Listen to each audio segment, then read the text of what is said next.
We're back. You are chatting with John P. Today, I'm going to be talking about some watches that you cannot find. And no, I am not going to be talking about any modern Rolex sports models. We all know, we've all, beaten that dead horse to a pulp at this point talking about Rolex. So try to mix it up a little bit for you all. And this video has really been inspired by myself. I'm kind of thinking about maybe adding something to my collection. I'll be doing a kind of a state of the collection probably in the near future. I want to try to move some things around first with it, but I was looking for an Omega Speedmaster Tintin, and that's going to be the first one on the list. And as I thought about it, and I'll talk about that in a second, I really thought this would be a great idea because some of these I think are pretty shocking because they were all readily available not that long ago. So guys, oh, by the way, so if you watch this channel, you know that at delraywatch.com, maybe about 2 or 3 months ago, we had some Javril Tribecas, and actually Hans, our master watchmaker, I just found out today, was the technical director of Javril when they actually made these Tribecas, which look like the Rolex Newman Daytonas. And we found some with a kind of a mom and pop jewelry store that had some in the back of their safe. This was a few months ago, and it turned out they had a couple more, just 2 more, and I know those sold out so quickly. So for the guys out there that love this watch and want to add it to their collection, because I did receive a lot of messages on Instagram, the real John P, asking about it after we had sold out. I think we might still have one left from this second batch. I don't know if we'll ever get them in again or who else will ever, because once again, this watch it's really become desirable. So check that out if you're interested. So the first watch on the list of watches that you cannot get is the Omega Speedmaster Tintin. Now, the Omega Speedmaster is a watch that so many people have in their collection, but as Omega kind of has gone on, they've made different dials and different combinations for certain markets. Typically, the Speedmaster Professional is that standard Hesalite crystal black dial, but what we have here is the Tintin that's named after the cartoon and the outer space and all of that. I actually did a previous video where I go a little more in depth, but interestingly enough, go to Chrono24, go to eBay, go to the watch forums, Watch Recon, which is an aggregator, basically a data aggregator for watches, and look up Omega Speedmaster Tintin. You'll find none on the forums currently. You'll find none on eBay, with the exception of one, which looks like it's been pieced together, kind of a Franken build or a Franken watch, as we call it, where someone found a dial from somewhere, a new old stock dial. They threw it in the watch. That was for a different reference, perhaps the standard Omega Speedmaster Professional reference. They threw it in there and they kind of made the build that way, but of course it's not going to have the case back, which has the red writing on it, which I think is really unique and interesting, certainly. But on Chrono24, there's only maybe 2 or 3 examples, I think, at the time of shooting this, and one of them I think is over $20,000 and the rest a little bit less. But one of them also, I speculate, maybe a Franken build as well. So this watch is crazy because, believe it or not, a couple of years ago, maybe 2 years ago, so not that long ago, this watch was actually, it hit closeout, it hit gray market, and it wasn't in demand. People said, oh, that kind of like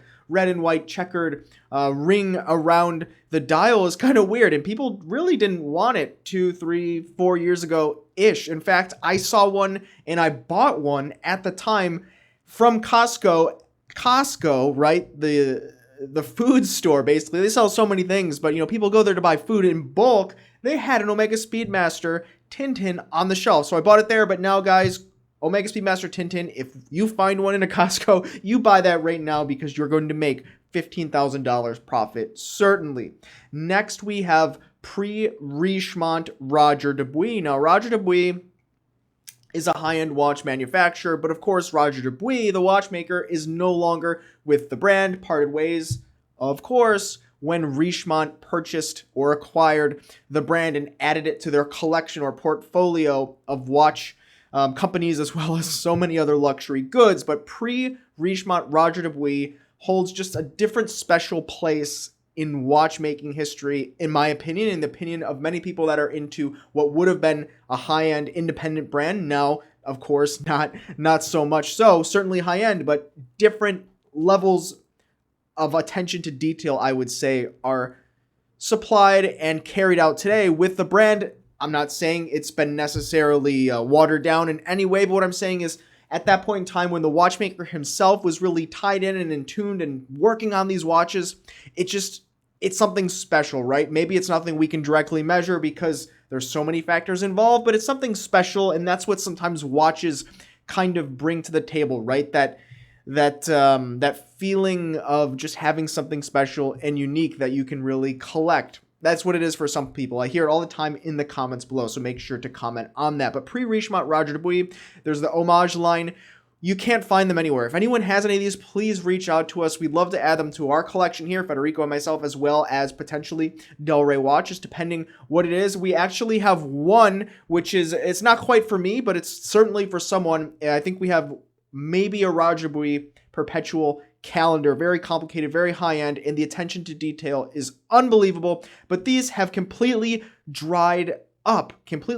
They're gone. You cannot find an homage, especially Roger Dubuis homage chronograph that looks a lot like a Patek Philippe, and quite honestly, a lot of the others do as well. I've done previous videos on this in the past, but this watch, if you find one of these and you look it up and it's reasonable, you immediately buy it. You can probably make a lot of money, and certainly these are going up in value as time goes on.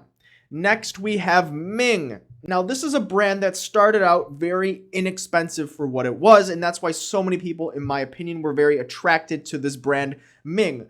I know for some people in the West, when you hear Ming, it might not sound like a luxury product, right? It might sound like could be anything. It doesn't necessarily, because it's a name that sounds maybe a little bit foreign, perhaps. It might not be something that's generally associated with luxury coming from Asia, but in recent years, there's been some really great developments in that arena, and with that comes Ming watches, and Ming watches is a Swiss brand. Now they also have their own movements, but when this came out, I think it was the 17.01 was the model.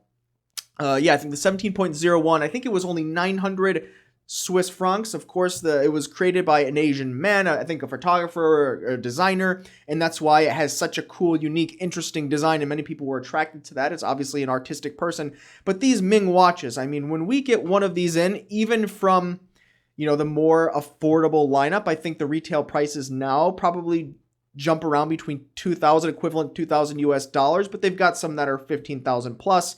I think we had one at the 6,000 price point, and it went in a few seconds.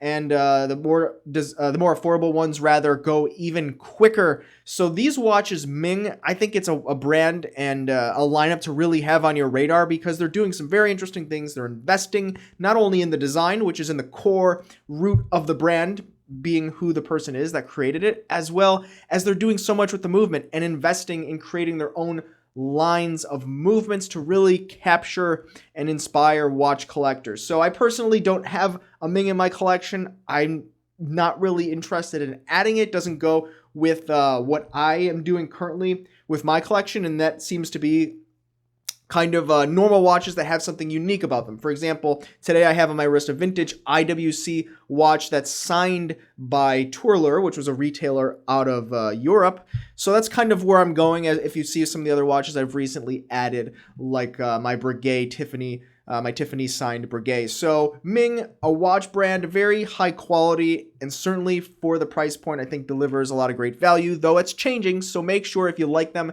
to get on them quickly, because you just can't find them, and I don't see it changing in the future. Next, I've mentioned this in the past, but it's become even more extreme.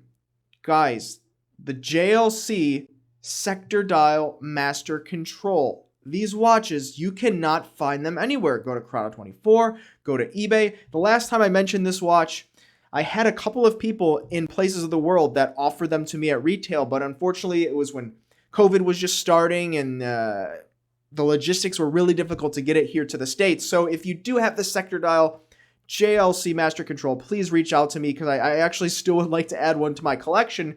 But the reason, not only, I do enjoy the watch, but also this watch, you cannot find it. Go to eBay, go to Chrono24, go anywhere. A couple months ago, it was really just the price was much higher. But now, genuinely, you can't find it. I went to Chrono24, I typed, you can't find the watch. So if any of you out there have it, I'd recommend holding on to it if you can, or if anyone's looking for it and one jumps up, I would absolutely recommend getting on that, because for whatever reason, this watch has become kind of a cult classic. They didn't produce too many. They stopped production. Maybe they'll come out with it again in the future. I don't know, but I don't really see it fitting into their current product lineup. But maybe. We'll see. Who knows? So guys, what other watches exist out there that you're just surprised that it became so desirable or so hard to find when initially it wasn't? Now, we could go on and on about Rolex, but I think we all know about that, as well as 5711. We get it. Anything else? Love to hear it and see it in the comments below, as well as future video suggestions. I make sure to go through all of it. Please don't forget to thumbs up, like, and subscribe. Check out delraywatch.com and Instagram, The Real John P. Have a great weekend. You've been chatting with John P. Ciao.